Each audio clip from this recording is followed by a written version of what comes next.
এখানে একটি তালা দেখতে পাচ্ছেন। এই তালাটি ব্রিটিশ আমলের তালা, অর্থাৎ প্রায় 200 বছর হয়ে গিয়েছে। সামনে একটি হরিণের চিহ্ন আপনারা দেখতে পাচ্ছেন। এটা সেই আন্ডারগ্রাউন্ডের পথ।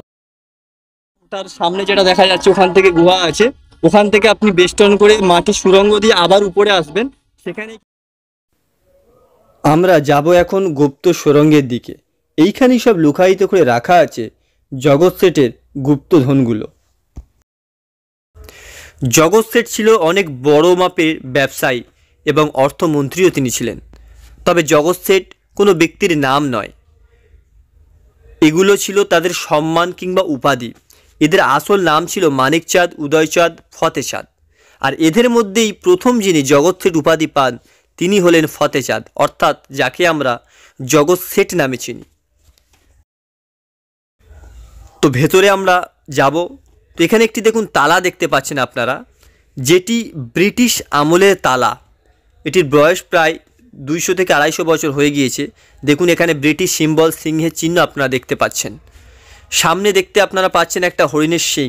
এটা কিন্তু সৌন্দর্যটা বাড়ানোর জন্য পরবর্তীতে দেওয়া হয়েছে। এবার আমি সুড়ঙ্গের মধ্যে ঢুকবো, তবে ভেতরে ক্যামেরা অ্যালাউ নেই। এটা সেই সুড়ঙ্গ পথ। এই পথের সাথেই কিন্তু যুক্ত ছিল হীরাঝিল, মতিঝিল। প্রথমে আপনাদেরকে দেখাই সুড়ঙ্গের পথের মেন মুখ। সামনে দেখুন একটি আয়না আপনারা দেখতে পাচ্ছেন, এবং ভিতরটা যখনই প্রবেশ করলাম দেখলাম বেশ চারিদিকটা লাইট দিয়ে সুন্দরভাবে আলোকিত করা হয়েছে। তবে কিন্তু এটা পরবর্তী সময়ে করা হয়েছে, তখনকার দিনে এইরকম লাইট ফাংশন ছিল না। আর এই যে গুপ্ত সুড়ঙ্গটা আপনারা দেখছেন, তখনকার সময়ে যুদ্ধের সময় কিন্তু এই গুপ্ত সুড়ঙ্গটা খুব ব্যাপকভাবে ব্যবহার করতেন জগৎ শেঠ। এটা জগৎ শেঠের একটা পুকুর ছিল তখনকার দিনে। এখনও পুকুরটা বেশ পরিষ্কার অবস্থায় রয়েছে।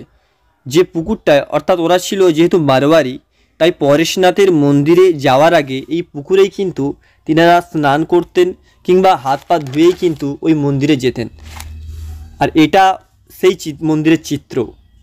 বাম দিকে যেটা দেখছেন এটা হলো দরবার হল, যেটাকে বলা হয় দরবার কক্ষ।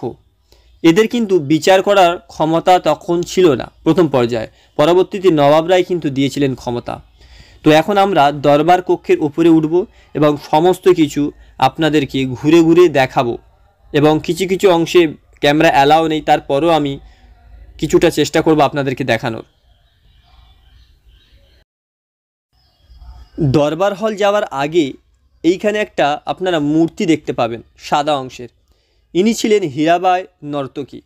নর্তকী এই জন্যে বলা হচ্ছে কারণ তিনি ওই সময় দরবার হলে নাচ করতেন, এবং এই এক রাতে নাচের জন্য তিনি তখনকার দিনে 5000 স্বর্ণ মুদ্রা নিতেন। এটা এখনও প্রায় অক্ষত অবস্থাতেই রয়েছে। তো এখন আমরা যাব মিউজিয়ামে, অর্থাৎ দরবার হলে। এটা হলো সেই গুপ্ত সুড়ঙ্গ। দেখুন লেখা আছে এখানেই আমরা প্রথমে, এখান থেকেই আমরা প্রবেশ করেছিলাম। তবে এর ভিতরে খাওয়া দাওয়ারও কিছু দোকান আপনারা কিন্তু পেয়ে যাবেন, আপনারা চাইলেই এখানে কিছু খেয়েও নিতে পারেন।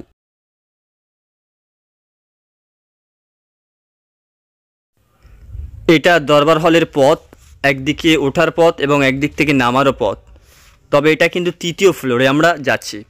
3য় ফ্লোরে এই জন্য বলছি কারণ এটা আপনারা দেখছেন 2য় তল, কিন্তু মাটির নিচে আরেকটি কক্ষ রয়েছে যেটি আন্ডারগ্রাউন্ড, যেখানে আমাদের ঢোকার কোনো অ্যালাউ নেই। আপনারা যদি এখান থেকে ভিউজটা দেখেন তো আপনারা জগৎ শেঠের বাড়ির সমস্ত দিকটা কিন্তু দেখতে পাবেন। তবে এইভাবে কিন্তু অতটা বোঝা যায় না।